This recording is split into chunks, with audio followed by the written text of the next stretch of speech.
আরে যাই হোক, এটা খারাপ হোক ভালো হোক, এটা তো হাসিনারই ছবি। কিন্তু ছাত্রলীগে যখন হাসিনারে ফুরাই দিছে, একদিক দিয়ে খুশি হই আর একদিক দিয়ে নারাজ হই। এই নারাজ হই এই কারণে যে এই ছবিটা দেখলে মনে হয় যে পৃথিবীটারে গিলে খেতে চায়, এ মোদির নিয়ে ঘুমাইতে চায়, এ অনেক কিছু করতে চায়। এই ছবিটা দেখলে মনে হয় এ আয়নাঘর বানাইতে চায়, এ অনেক কিছু আকাম করতে চায়। এ মৃণাল কান্তি দাসরে নিয়ে এদেশে বিভিন্ন ধরনের ধানি নিয়নের মতো ঘটনা ঘটাইতে চায়। এই জন্য এই ছবিটা বলে দেয় যে এ কত বড় শয়তান। এই বাংলাদেশে আর ইবলিস ঢুকবে না। এই শয়তানের ছবি যতদিন বাংলাদেশে থাকবে, স্বয়ং ইবলিস বাংলাদেশে আসবে না। সে ইবলিস মনে করবে যে আমার মা এখানে আছে, বাংলাদেশের তারকলার এখানে আমার নিয়ে লাভ নাই। এই জন্য এই ফ্যাসিস্ট হাসিনাকে এইভাবে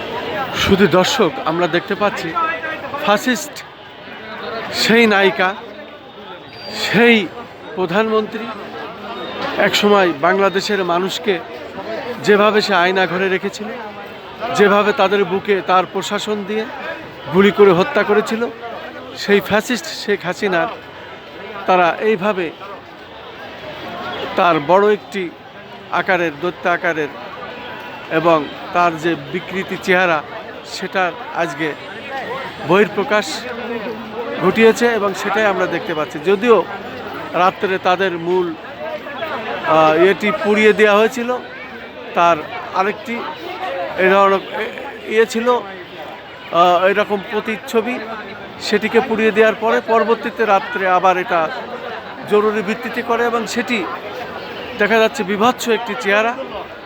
সে রক্তচোষা এদেশের মানুষকে সে হত্যা করেছে, খুন করেছে, গুম করেছে এবং এই দেশের টাকা পয়সা অর্থ লুটপাট করে বাইরের দেশে পাচার করেছে। সেই সাথে সে আমাদের এই বাংলাদেশকে গিলে খেয়েছে এবং বাংলাদেশকে যে গিলে খেয়েছে তারই সেই চেহারাটি এখানে তুলে ধরা হয়েছে এবং আমরা সেটি দেখানোর চেষ্টা করছি। আমি খন্দকার মাসুদুজ্জামান ধারাবাহিকভাবে যে কাজটি আমি করে যাচ্ছি, বাঙালির ঐতিহ্য, বাঙালির কৃষ্টি কালচার, বাঙালির সংস্কৃতি, এটিকে আনন্দের সাথে ভাগাভাগি করার জন্য বিশ্ববাসীর প্রতি আমরা উদাত্ত আহ্বান জানাচ্ছি যে বাংলার একসময় যে ডাইনি সরকার ছিল, যে খুনি সরকার ছিল, যে মাফিয়া সরকার ছিল, যে মাফিয়া রানী ছিল এবং যে রাক্ষসী ছিল, সেরকমই একটি চেহারা দেখানো হচ্ছে এবং এই দেশের টাকা পয়সা ধন দৌলত লুটপাট করে বিদেশে পাচার করেছে সেই মহিলার প্রতিকৃতি এখানে তুলে ধরা হয়েছে। বাংলার ইতিহাসে এটিই প্রথম, এটিই যেন বাংলার ইতিহাসে শেষ হয় আর এর পুনরাবৃত্তি আর না যাতে বাঙালির দেখতে হয়, সেই প্রত্যাশায় আমি খন্দকার মাসুদুজ্জামান ধারাবাহিকভাবে এটা আমি প্রচার করে যাচ্ছি এবং আজও আমি দেখিয়ে যাচ্ছি। বিশেষ করে বাঙালির যে আজকে নতুন বছর পয়লা বৈশাখ 1432 বঙ্গাব্দ, এটি আসলে ঐতিহ্যবাহী একটি ঘটনা, যেটিকে আমরা এই সামনে এসে তার কিছু কথা না বললে আমাদের অমঙ্গল হবে। সেই মঙ্গলের প্রত্যাশায় আমি খন্দকার মাসুদুজ্জামান আমাদের চ্যানেলগুলির পক্ষ থেকে আমি ধারাবাহিক এটা প্রচার করে যাচ্ছি এবং দেখিয়ে যাচ্ছি।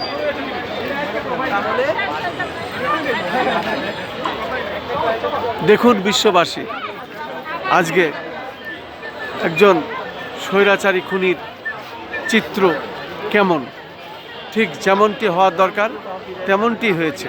আমরা দেখতে পাচ্ছি একজন রাক্ষসী, একজন লুটেরা, একজন খুনি, একজন স্বৈরাচার যা হয় ঠিক তার চেহারাটি এখানে ভেসে উঠেছে এবং প্রত্যেকে এখানে আনন্দ উল্লাসের সাথে ছবি তুলছে, তারা কিছু না কিছু কথা বলছে। সত্যি এটি বাঙালির জন্য একটি ইতিহাস হয়ে থাকবে, স্বর্ণ অক্ষরে লেখা থাকবে। আমি সেটাই বারবার দেখানোর চেষ্টা করছি।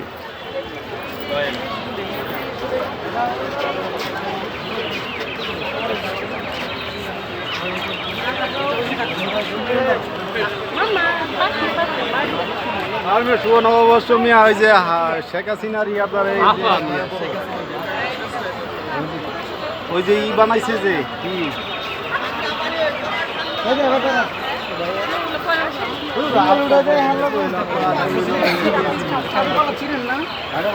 আমরা আমরা চারুকলার মধ্যে এবং চারুকলার মধ্যে আজকের যে প্রখ্যাত যে চিত্রটি সেটি আমরা ধারণ করছি।